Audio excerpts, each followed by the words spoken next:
Hello and welcome to Lab 3 simulation of a black hole.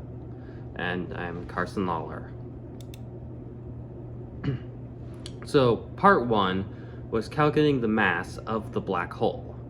And what we were given was the trajectory of the star orbiting the black hole as well as the mass of the star orbiting the black hole. And from there, we needed to determine exactly how massive the black hole was. In order to do that, we needed to calculate the force vectors for both parallel and perpendicular, as well as the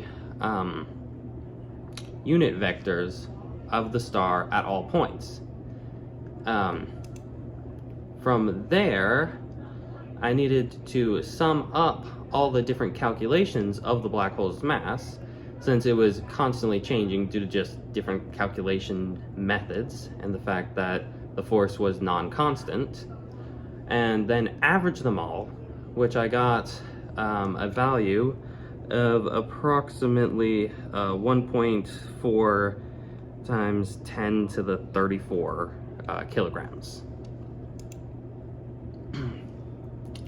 Part 2 had me pilot a rocket and escape from the black hole planet system.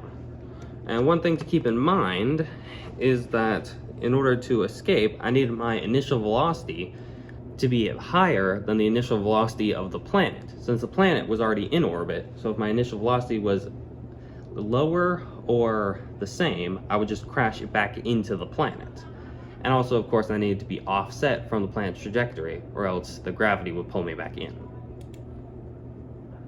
Here's the chart of their trajectories, with the planet being the roughly circular orbit, and mine being that more ellipsoid orbit.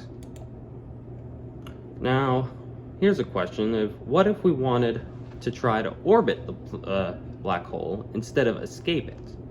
And to be honest, it's really the same answer, because the black hole is the most massive mass here, and I don't have any acceleration to provide. So no matter what trajectory I choose, as long as I don't crash into the planet or crash into the black hole, it will always orbit around the black hole. But for a kind of a closer look at the black hole than the planet, I had to adjust the trajectory and also decrease the initial speed, but still keep it above the speed of the planet. Now, here's where we talk about just what the different aspects of this lab are. And this was all simulation based, so there's no physical component, but we can still talk about the mathematics that are behind everything. So the rate of change of momentum is the acceleration. This is because the only changing quantity for momentum in these cases, for planetary cases, is the velocity. And the change of velocity over time is equal to acceleration.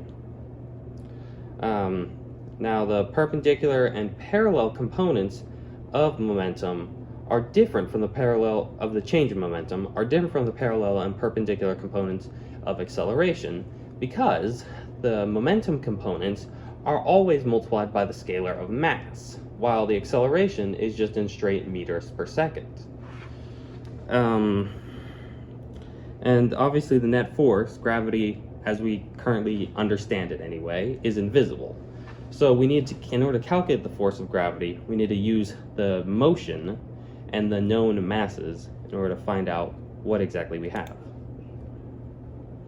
Thank you for watching Lab 3, it's black hole simulation.